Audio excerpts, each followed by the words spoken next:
यहाँ पे स्टार्ट करेंगे एक्सरसाइज नंबर 6.2 का इंट्रोडक्शन। ये इंट्रोडक्शन पार्ट है, इसमें जो जो चीज़ें लगेंगी आपको एक्सरसाइज 2 में वो बताएंगे। तो पहली चीज़ है पैरेलल लाइन, ये सब आपको पता होगा, मैं फिर भी एक बार बता दे रहा हूँ कि पैरेलल लाइन क्या होती है। टू स्ट्रेट लाइन, कोई भी दो स्ट्रेट लाइन है that do not intersect at any point are said to be parallel. कोई भी दो लाइन है जो कभी नहीं मिलती है ना, उनको आप बोलते हो पैरेलल लाइन। ये समझा?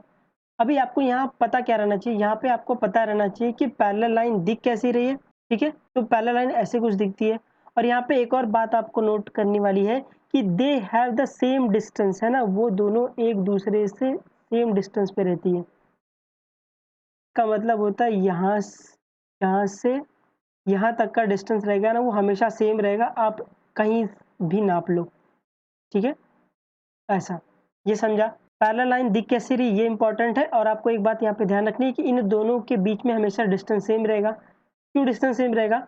डिस्टेंस अगर सेम नहीं रहेगा ना, तो क्या होगा, ये लाइन कहीं ना कहीं मिल जाएंगी, और जब ये लाइन कहीं ना कहीं मिल जाएंगी तो ये लाइन पैरेलल लाइन नहीं होंगी। इसीलिए इनके बीच का हमेशा डिस्टेंस क्या होगा, सेम होगा। अभी आपको पढ़ना है कि ट्रांसवर्सल लाइन क्या है। ए लाइन दैट इंटरसेक्ट टू और मोर देन टू लाइन, वो लाइन जो दो और दो से ज्यादा लाइन को इंटरसेक्ट कर रही है as at a distinct point. वो भी इंटरसेक्ट कैसे कर रही है, डिस्टिंक्ट पॉइंट पर इंटरसेक्ट कर रही है, आप उसको ट्रांसवर्सल लाइन बोलोगे, ठीक है? यहाँ पे देख लो डायग्राम में, जैसे ये लाइन का नाम अगर मैं m दूं, ये लाइन का नाम अगर मैं n दूं, तो ये जो लाइन l है, इसका नाम l देता हूं मैं, ये लाइन l लाइन m और n को दो डिस्टिंक्ट पॉइंट पर कट कर रही है। डिस्टिंक्ट पॉइंट मतलब अलग अलग पॉइंट होता है, ठीक है?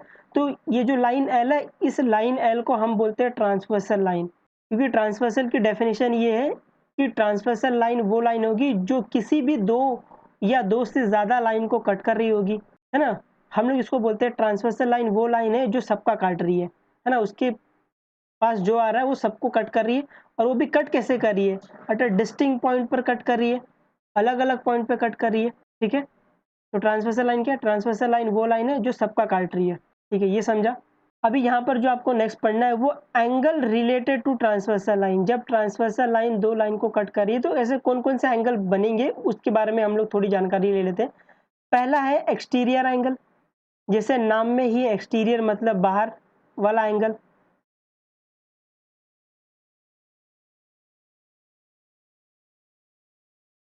एक्सटीरियर मतलब कौन सा, बाहर वाला एंगल, ठीक है?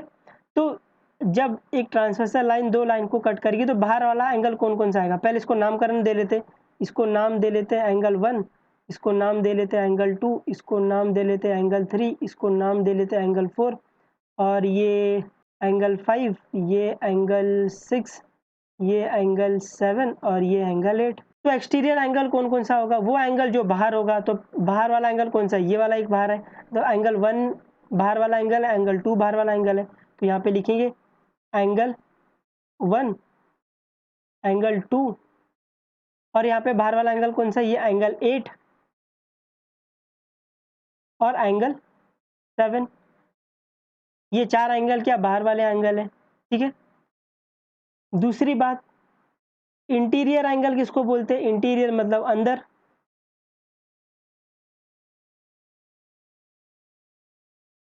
है ना? इंटीरियर मतलब अंदर वाला एंगल।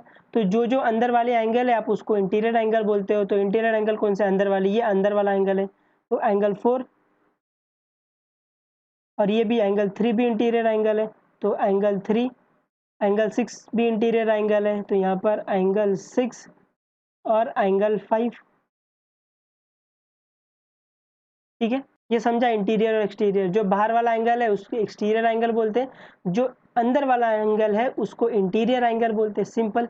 ओके, इसको फिर हमारे तरीके से देख लो, ये नहीं समझा तो ये देखो, एक्सटीरियर एंगल उसको बोलेंगे अगर आपको चेक करना है कि कोई एंगल एक्सटीरियर या इंटीरियर, तो जिस एंगल को आपको चेक करना है उस एंगल पे खड़े हो जाओ। मान लेते हैं मुझे एंगल 1 चेक करना है, तो इस एंगल पर आप खड़े हो जाओ। इस एंगल पर खड़े होने के बाद आप पहले सीधे देखो, फिर लेफ्ट देखो, फिर राइट देखो। अगर आपको आस-पास, सीधे देखो, लेफ्ट देखो, राइट देखो, अगर आपको इसके दूर-दूर तक कोई एंगल नहीं दिख रहा है, तो मतलब ये क्या एक्सटीरियर एंगल है।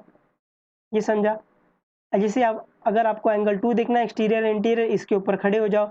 तो पहले सामने देखो, फिर लेफ्ट देखो, फिर राइट देखो। अगर दूर दूर तक कोई एंगल नहीं दिख रहा है तो आप इसको एक्सटीरियर एंगल बोलते हो। इंटीरियर एंगल के लिए भी वैसे ही है। अगर आपको चेक करना है कोई एंगल इंटीरियर है कि नहीं है, तो आप उस एंगल पे खड़े हो जाओ, पहले सीधे देखो, फिर लेफ्ट देखो, फिर राइट देखो। अगर आसपास कोई एंगल है तो वो एंगल क्या इंटीरियर एंगल है। तो यहाँ देखा, लेफ्ट देखा, कोई नहीं दिखा आजू बाजू, है ना। सीधे देखा तो भी कोई नहीं दिख रहा है। बट जैसे ही मैंने राइट साइड देखा तो मुझे एंगल 6 दिखा। तो इसके एंगल 4 के पास एक एंगल 6 है, तो ये एंगल 4 क्या हो गया, इंटीरियर एंगल हो गया। आप इस तरीके से समझ सकते हैं, है ना। आई होप ये एक्सटीरियर और इंटीरियर समझने में इतनी तकलीफ नहीं होनी चाहिए, है ना। जो बाहर वाला एंगल है उसे एक्सटीरियर बोलते हैं, जो अंदर वाला एंगल उसे इंटीरियर एंगल बोलते हैं।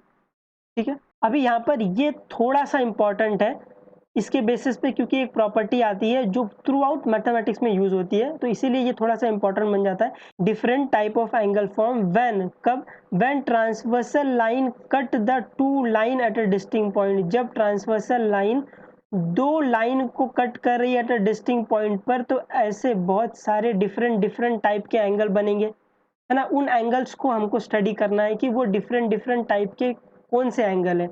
ठीक है। तो जो पहला एंगल बना है, इन लोग ने इसको नाम दिया है करस्पॉन्डिंग एंगल्स। ठीक है। अब देखते हैं ये करस्पॉन्डिंग एंगल्स क्या है। हमने इस करस्पॉन्डिंग एंगल्स को हमने नाम दिया है एफ कोण। ठीक है। एंगल मतलब कोण होता है, अगर आपको नहीं पता है तो यहाँ पर लिख लो। एंगल को हिंदी में आप लोग बोलते हो कोण। ठीक है। तो टेक्स्ट बुक के हिसाब से ये करस्पॉन्डिंग एंगल है, हमारे हिसाब से ये क्या है, एफ कोण एंगल है। ठीक है। इसको एफ कोण क्यों बोला है, क्योंकि जो ये करस्पॉन्डिंग एंगल है ना, ये एफ की तरह दिखता है। कैसे, ऐसे एफ ऐसे दिखेगा, है ना। डायग्राम में आपको ऐसे एफ दिखेगा, ऐसे करके कुछ दिखेगा। करस्पॉन्डिंग एंगल कौन कौन सा हो गया, आपको पहले एफ देखना है। तो करस्पॉन्डिंग एंगल एफ की ये अंदर वाला एंगल और ये वाला एंगल, ये दोनों एंगल को आप क्या बोलते हो, करस्पॉन्डिंग एंगल। ये वाला एंगल और ये वाला एंगल, ये समझा। तो करस्पॉन्डिंग एंगल को देखने के लिए आपको सिर्फ एफ देखना है पहले, और जो ये दोनों अंदर वाले एंगल रहेंगे इनको ही करस्पॉन्डिंग एंगल बोला गया है। आप याद रखने के लिए आप ये हमारा वाला मेथड यूज करोगे, एफ कोण बोलोगे, और जब एग्जाम में लिखने की बारी आएगी तो आप उसको करस्पॉन्डिंग एंगल लिख के आओगे, है ना, क्योंकि मार्क्स आपको एग्जाम ही देने वाला है। तो करस्पॉन्डिंग एंगल को हम बोलते हैं एफ कोण।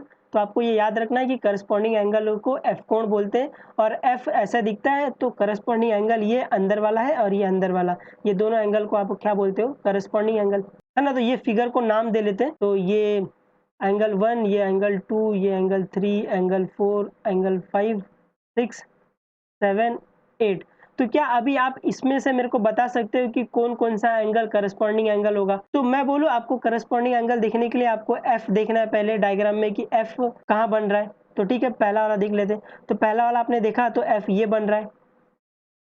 ठीक है, ये एफ बन रहा है, तो ये वाला एंगल और ये वाला एंगल क्या होगा, करस्पॉन्डिंग एंगल होगा। ठीक है। एफ, अगर एफ ऐसा बन सकता है तो एफ उल्टा भी एफ बन सकता है।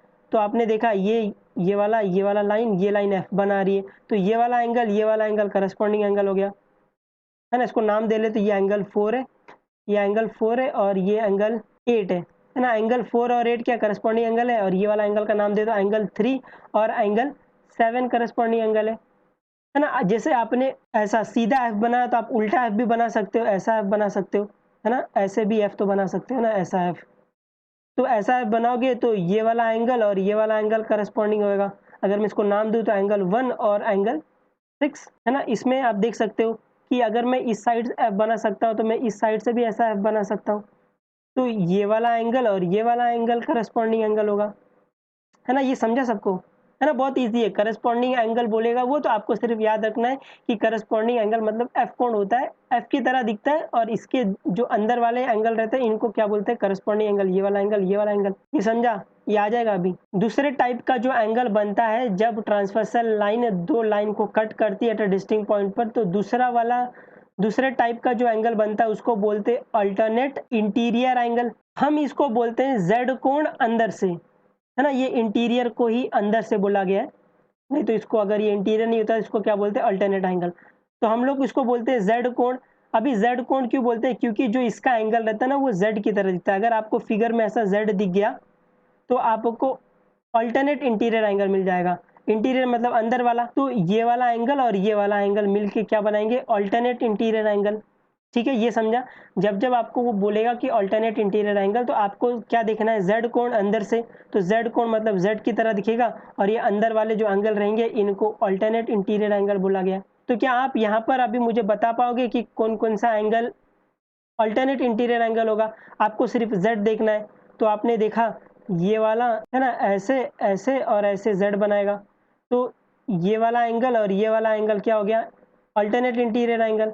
जैसे अगर जेड ऐसे ऐसे ऐसे बन सकता है, तो जेड ऐसे ऐसे ऐसे भी बन सकता है ना? तो ये वाला एंगल इंटीरियर एंगल बनेगा, ये समझा? तो इसको नाम दे लेते हैं, तो इसका नाम 4 है। 4 और 5 क्या बनाएंगे, अल्टरनेट इंटीरियर एंगल, और यहाँ पर 3 और 6 क्या बनाएंगे, अल्टरनेट इंटीरियर एंगल, ये समझा? यहाँ पे मैं आपको एक बात बता देना चाहता हूँ, ये z ज़रूरी नहीं है कि ऐसा प्रॉपरली ऐसा z दिखाई दे, ठीक है? आपको डायग्राम में ये z यहाँ पर ऐसे भी हो सकता है, ऐसे, ऐसे। तो ये वाला एंगल और ये वाला एंगल क्या होगा, अल्टरनेट इंटीरियर एंगल होगा। ये समझा आपको? है ना? जब भी आपको वो अल्टरनेट इंटीरियर एंगल बोलेगा, आपको हमारा वाला बोलना है। हमारा वाला क्या है, z कोण अंदर से। ये समझा सबको? आ जाएगा, ये ईज़ी है ना? z कोण अंदर से, है ना, z की तरह दिखेगा। दूसरे टाइप का जो एंगल बनेगा उसको बोलते हैं अल्टरनेट एक्सटीरियर एंगल, और हम इसको बोलते हैं z कोण बाहर से। ठीक है? क्योंकि ये z की तरह दिखता है, और जो इसका एंगल लेंगे वो बाहर वाला एंगल लेंगे, इसलिए बोलते हैं इसको z कोण बाहर से, और ये दिखेगा भी ऐसे ही, z के जैसा दिखेगा आपको। तो अभी z आपको दिख रहा होगा इधर यहाँ पे, तो यहाँ पे आप z बनाओगे तो ऐसे, ऐसे और ऐसे z बनेगा। तो यहाँ पर अभी आपको एक्सटीरियर एंगल लेना है, तो ये वाला z का इंटीरियर एंगल था, तो ये वाला z का क्या होगा, एक्सटीरियर एंगल, ये वाला एंगल, और यहाँ पे ये इंटीरियर था, तो ये वाला एक्सटीरियर एंगल होगा। तो मैं बोलूँ एंगल 1 और एंगल 7 क्या होगा, अल्टरनेट एक्सटीरियर एंगल। यहाँ पर उल्टा भी z बना सकते हो, ऐसे, ऐसे और ऐसे। तो ये वाला इंटीरियर एंगल था, तो ये वाला एक्सटीरियर एंगल होगा। इसका ये वाला इंटीरियर एंगल था, तो ये वाला एक्सटीरियर एंगल होगा। तो एंगल 2 और एंगल 8 क्या होगा, अल्टरनेट एक्सटीरियर एंगल होगा। ये समझा? है ना? ये अंदर था, तो जो ऊपर वाला रहेगा वो बाहर वाला रहेगा, सिंपल सी बात है। दूसरा एंगल जो बनेगा उसको बोलते हैं को इंटीरियर एंगल। ठीक है? हम इसको बोलते हैं युकोण। क्या बोलेंगे बेटा, इसको युकोण बोलेंगे। ठीक है? क्योंकि ये एंगल कैसे दिखता है, यू की तरह दिखता है। आपको यू दिख गया, तो ये वाला एंगल और ये वाला एंगल, इसको क्या बोलते हैं, को इंटीरियर एंगल। जब ट्रांसवर्सल लाइन दो लाइन को इंटरसेक्ट करेगी, तो क्या आप युकोण बता पाओगे? क्या आप को इंटीरियर एंगल बता पाओगे? आपको यू देखना है ना? यू ऐसे दिख रहा है, ऐसे, ऐसे और ऐसे। तो ये वाला एंगल क्या होगा, को इंटीरियर एंगल होगा। ठीक है? आप अगर ऐसा यू देख रहे हो, तो आप यू ऐसा भी बना सकते हो, है ना? इसको भी यू बोलते हैं। तो आप ऐसा यू बनाओगे, तो ये वाली लाइन, ये वाली लाइन और ये वाली लाइन, तो ये वाला एंगल क्या होगा, को इंटीरियर एंगल, है ना? आप याद करने के लिए हमारा वाला मेथड यूज़ करोगे, और एग्ज़ाम में लिखने के लिए आप जो ये को इंटीरियर एंगल है, आपको वो पता होना चाहिए। ये समझा आप लोगों को, है ना? जब एक ट्रांसवर्सल लाइन 2 लाइन को इंटरसेक्ट करेगी, तो आपके पास ऐसे 4 टाइप के एंगल बनेंगे। पहला जो एंगल बनेगा, इन लोग ने उसको नाम दिया है करस्पॉन्डिंग एंगल, जिसको हम बोलते हैं एफ कोण। दूसरा बनेगा, आप उसका नाम दिया अल्टरनेट इंटीरियर एंगल, हम उसको बोलते हैं जेड कोण अंदर से, क्योंकि वो जेड की तरह दिखता है और उसका एंगल अंदर वाला लेते हैं। और जो तीसरा एंगल बनेगा, उसको बोलते हैं अल्टरनेट एक्सटीरियर एंगल। ये भी जेड कोण की तरह दिखेगा, बट इसका एंगल जो लेना है वो बाहर वाला एंगल लेना है। जो चौथा एंगल बनेगा, उसको बोलते हैं को इंटीरियर एंगल। को इंटीरियर एंगल को हमने नाम दिया यू कोण, क्योंकि ये यू की तरह दिखता है। तो क्या आप लोग अभी बता पाओगे कि 4 एंगल कौन से, है ना? आई होप आपको ये समझा रहेगा। In the figure transversal line intersect two line m and n. ये लाइन एम है, ये लाइन एन है। तो ये ट्रांसवर्सल लाइन है, जिसका नाम मैं एल ले लेता हूँ। ये ट्रांसवर्सल लाइन एम और एन को इंटरसेक्ट कर रही है। तो क्या आप मुझे अब इंटीरियर एंगल बता सकते हो, अंदर वाला एंगल कौन कौन सा है? फटाफट टाइप करते जाओ, मैं लिखते जाऊंगा। ठीक है? हाँ, 1 इंटीरियर पूछा है वो, 4 3 6 5। हाँ, 4 3 6 5। तो कौन कौन सा एंगल, 4 3 6 और 5। ठीक है? एक्सटीरियर एंगल, एक्सटीरियर मतलब बाहर वाला एंगल। तो बाहर वाला एंगल कौन सा है, 1287, 1287, 287, है ना? अभी करस्पॉन्डिंग एंगल के लिए मैंने बताया था, इसको हम लोग बोलते हैं एफ कोण, है ना? क्योंकि ये एफ की तरह दिखता है। जो करस्पॉन्डिंग एंगल वो बताओ, एफ की तरह कौन कौन सा दिख रहा है, 4 और 8, राइट, 4 और 8, है ना? 4 और 8, ये हो गया, ये एक जोड़ा हो गया। एक हो गया, ठीक है। और 3 और 7, 3 और 7 दूसरा हो गया। और 6 और 1, 1 6, ठीक है। और 2 5, है ना, एंगल 2 और 5, है ना। आपको सिर्फ ये एफ देखना है। अल्टरनेट एक्सटीरियर एंगल, है ना, अल्टरनेट एक्सटीरियर, एक्सटीरियर मतलब बाहर वाला एंगल कौन कौन सा रहेगा? 1 7, राइट, 1 7। दूसरा 2 8, ठीक है। अभी अल्टरनेट इंटीरियर एंगल, अल्टरनेट के लिए आपको जेड देखना है, मैंने बताया था आपको, ऐसा जेड देखना है। और अभी यहाँ पे इंटीरियर मतलब अंदर वाला एंगल, ये वाला एंगल, ये वाला एंगल, ठीक है। कौन कौन सा आएगा? 4 5, वेरी गुड, 4 5। दूसरा 3 6, है ना। आई होप आपको वो समझा, एफ कोण, जेड कोण, यू कोण, है ना। अभी को इंटीरियर एंगल, को इंटीरियर एंगल को हम लोग यू कोण बोलते हैं, क्योंकि वो यू की तरह दिखता है ऐसे। तो ये वाला एंगल और ये वाला एंगल को आप को इंटीरियर एंगल बोलते हो। यहाँ पे बताओ कौन कौन सा है? यू के लिए आप यू देखो डायग्राम में कौन कौन सा यू है। 4 6, वेरी गुड, 4 और 6। और 3 5, है ना, ये यू कोण है ना, इसको को इंटीरियर एंगल बोलते हैं। आई होप आपको ये समझा। अब यहाँ पर पढ़ेंगे parallel lines and the transversal, ठीक है। नोट, ये बहुत ही इंपॉर्टेंट नोट है, इसको अच्छे से पढ़ना, अच्छे से ध्यान देना इसको। व्हेन ट्रांसवर्सल लाइन इंटरसेक्ट, जब transversal line intersect two parallel line. अब यहाँ पे ट्रांसवर्सल लाइन कोई भी दो रैंडम लाइन को नहीं इंटरसेक्ट कर रहा है, वो इंटरसेक्ट कर रहा है दो पैरेलल लाइन को। तब क्या होता है? देन जब एक ट्रांसवर्सल लाइन दो पैरेलल लाइन को, ये ट्रांसवर्सल लाइन एल है, ये इसको नाम एम दे लेते, इसको नाम एन दे लेते। जब ट्रांसवर्सल लाइन दो पैरेलल लाइन को इंटरसेक्ट करेगा, तब यहाँ पर हमारे पास कुछ इंपॉर्टेंट रिजल्ट आते हैं, इनको आप रिजल्ट बोल सकते हो। कुछ इंपॉर्टेंट रिजल्ट आते हैं कि जब ट्रांसवर्सल लाइन इंटरसेक्ट करता है टू पैरेलल लाइन को, तो जो करस्पॉन्डिंग एंगल बन रहे थे वो क्या होंगे? इक्वल होंगे। और जो अल्टरनेट इंटीरियर एंगल होंगे वो भी इक्वल होंगे। जो अल्टरनेट एक्सटीरियर एंगल रहेंगे वो भी इक्वल होंगे। और जो को इंटीरियर एंगल थे वो क्या होंगे? सप्लीमेंट्री होंगे। मैंने आपको ये सप्लीमेंट्री मतलब क्या है वो बताया हुआ है। सप्लीमेंट्री को as for supplementary, as for straight angle, तो सप्लीमेंट्री एंगल मतलब 180 डिग्री वाला एंगल। ये समझा? ये कब हो रहा है? जब ट्रांसवर्सल लाइन दो पैरेलल लाइन को कट कर रही है। तो जो आपका एफ कोण बन रहा है वो इक्वल है, जो आपका जेड कोण बन रहा है इंटीरियर एक्सटीरियर दोनों इक्वल है, जो आपका यू कोण बन रहा है वो सप्लीमेंट्री है, ठीक है। और यहाँ पे कन्वर्स, कन्वर्स मतलब इसका उल्टा उल्टा, ठीक है। Converse of the above is also true, इसका जो कन्वर्स पार्ट है वो भी ट्रू है।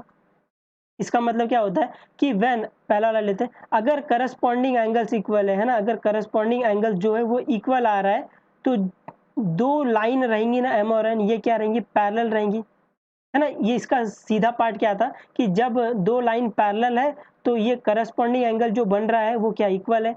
तो इसका उल्टा पार्ट भी ट्रू है कि जब करस्पॉन्डिंग एंगल इक्वल होंगे तो ये जो लाइन जो होगी ट्रांसवर्सल जिसको कट कर रहा है वो दोनों लाइन क्या होंगी? वो दोनों लाइन पैरेलल होंगी, है ना। ऐसे सबके केस में अगर अल्टरनेट एंगल इक्वल है तो दो लाइन जो जिनको ट्रांसवर्सल लाइन कट कर रहा है वो पैरेलल होंगी, ये भी ट्रू है। और यहाँ पर भी अगर कोई इंटीरियर एंगल सप्लीमेंट्री हो गया तो दो लाइन जिसको ट्रांसवर्सल कट कर रहा है वो क्या होगा?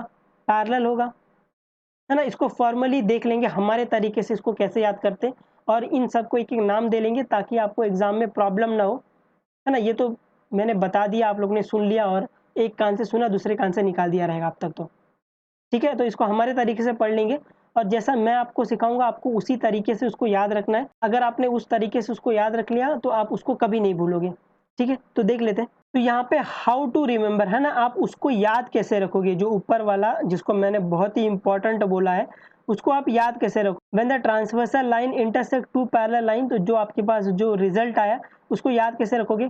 पहला वाला है, उसको नाम दिया इन लोग ने करस्पॉन्डिंग एंगल एक्सियम। आप इसको करस्पॉन्डिंग एंगल एक्सियम बोलो या फिर टेस्ट बोलो, एक ही बात है, ठीक है। हम इसको बोलेंगे एफ टेस्ट, क्या बोलेंगे बेटा, इसको एफ टेस्ट बोलेंगे। हमने वहाँ पे करस्पॉन्डिंग एंगल को एफ कोण बोला था क्योंकि वहाँ पे सिर्फ एंगल की बात हो रही थी। यहाँ पे कुछ रिजल्ट है, कुछ टेस्ट है, इसलिए मैंने इसको एफ टेस्ट बोला है। तो एफ टेस्ट क्या बोलता है, जब दो लाइन पैरेलल हो, जो आपका एफ कोण बन रहा है, जो करस्पॉन्डिंग एंगल बन रहा है, वो क्या होगा बेटा, वो इक्वल होगा। ये समझा, जब दो लाइन पैरेलल होंगी तो जो करस्पॉन्डिंग एंगल बन रहा है वो इक्वल होगा। इसको नाम दिया है एफ टेस्ट। ठीक है, तो जब जब दो लाइन पैरेलल होंगी तो आपका करस्पॉन्डिंग एंगल इक्वल होगा। इसका कन्वर्स पार्ट भी ट्रू है कि जब जब करस्पॉन्डिंग एंगल इक्वल होंगे तब तब दो जो लाइन रहेंगी वो पैरेलल रहेंगी, है ना। इसको नाम दे लेते हैं एल, इसको नाम दे लेते हैं एम, और ये ट्रांसवर्सल लाइन। ठीक है, ये समझा, इसको नाम दिया एफ टेस्ट।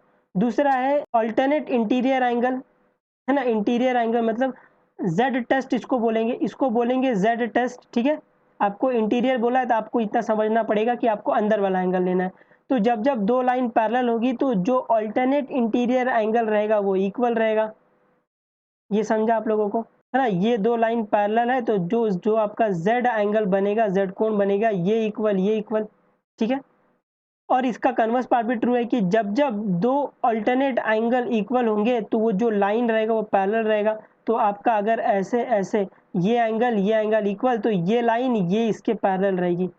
ये समझा आप लोगों को, ठीक है। वैसे एक्सटीरियर के लिए भी आप इसको भी जेड टेस्ट बोलोगे, लेकिन जब आपको अगर एक्सटीरियर एंगल उसने दिया हुआ है या फिर आप एक्सटीरियर एंगल ले रहे हो तो आप अल्टरनेट एक्सटीरियर एंगल बोलोगे। ठीक है, जब दो लाइन पैरेलल होगी तो इसका अल्टरनेट एक्सटीरियर एंगल क्या रहेगा, इक्वल रहेगा। तो जब अल्टरनेट एक्सटीरियर एंगल इक्वल रहेगा तो दो लाइन पैरेलल रहेगी। ये कन्वर्स पार्ट है। ठीक है, यहाँ पे कैसे देखोगे, यहाँ पर भी आप ऐसा z बनाओगे तो एक्सटीरियर एंगल कौन सा है, ये वाला एंगल, ये वाला एंगल। तो जो जब दो लाइन पैरेलल रहेंगी तो एक्सटीरियर एंगल इक्वल रहेगा। तो कन्वर्स पार्ट, जब इसका एक्सटीरियर एंगल इक्वल रहेगा तो ये दोनों लाइन क्या रहेंगी, ये दोनों लाइन पैरेलल रहेंगी।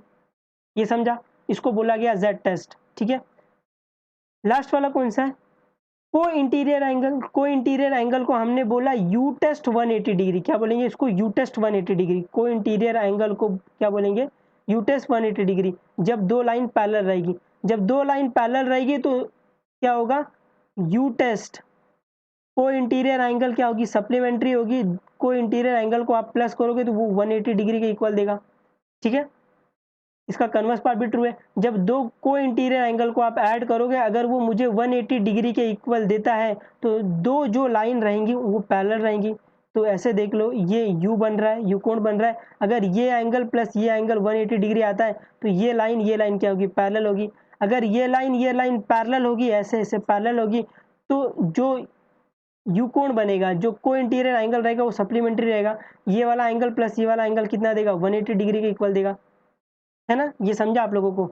जब लाइन पैरेलल रहेगी तो यहाँ पर हम लोग, अब जब हम लोग सम्स करेंगे तो आपको बताऊंगा अभी कि जब लाइन पैरेलल रहेगी तो आपको तीन चीजों के बारे में सोचना है। पहला एफ टेस्ट,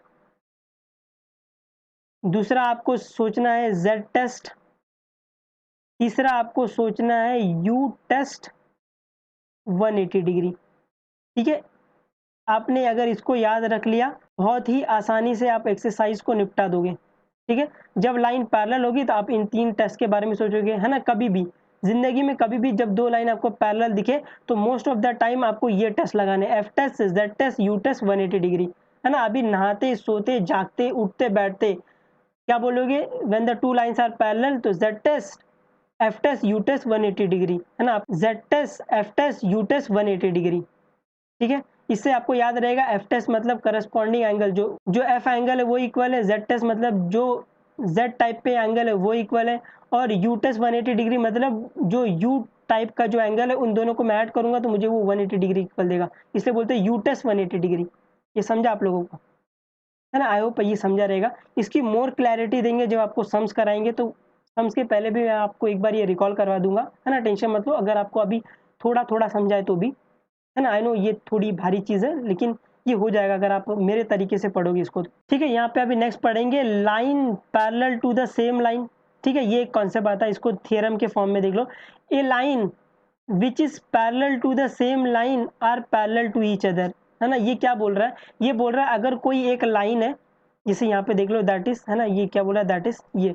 अगर कोई लाइन एल है, अगर ये पैरेलल है किसी लाइन एम को, ठीक है, फिर अगर ये लाइन एल पैरेलल है किसी लाइन एन को, ठीक है, ये पहला वाला कि लाइन एल पैरेलल है लाइन एम को और लाइन एल पैरेलल है लाइन एन को, तो जो एम लाइन रहेगी और एन लाइन रहेगी वो आपस में पैरेलल होंगी। ये थियरम है ना। ये ऑब्वियस सी चीज़ है कि अगर एक लाइन इसके पैरेलल है, यही लाइन इसके पैरेलल, तो ये तीनों लाइन आपस में पैरेलल होंगी, है ना। ये आपको चीज़ें दिख भी जाएंगी डायग्राम में जब आप सम्स करोगे, बट आपको रीज़न तो लिखना पड़ेगा। तो आप रीज़न यही लिखोगे, ये जो थियरम है पूरा रीज़न लिखोगे। When the lines are parallel to the same line are parallel to each other, है ना, ये पूरा। नहीं तो आप ये शॉर्ट फॉर्म में, अगर आपकी टीचर ये इससे एग्री होती है शॉर्ट फॉर्म से, तो आप ये लिख सकते हो, है ना, line parallel to the same line. तो यहाँ पर अगर आपको इसको याद रखना है हमारे तरीके से, आपको पता है हमारे पास सब चीज़ को याद रखने का हमारा खुद का तरीका होता है, तो हम लोग इसको बोलते हैं लाइन एल वो पैरेलल, सुनना, वो पैरेलल मेरे साथ, वो पैरेलल मेरे साथ, वो पैरेलल किसी और के साथ, है ना, वो पैरेलल मेरे साथ, वो पैरेलल किसी और के साथ, हम सब पैरेलल एक साथ, है ना। अगर इसका शॉर्ट फॉर्म वर्जन आपको चाहिए तो ये पैरेलल, ये पैरेलल, ये पैरेलल तो सब पैरेलल, ये पैरेलल, ये पैरेलल, ये पैरेलल तो सब पैरेलल,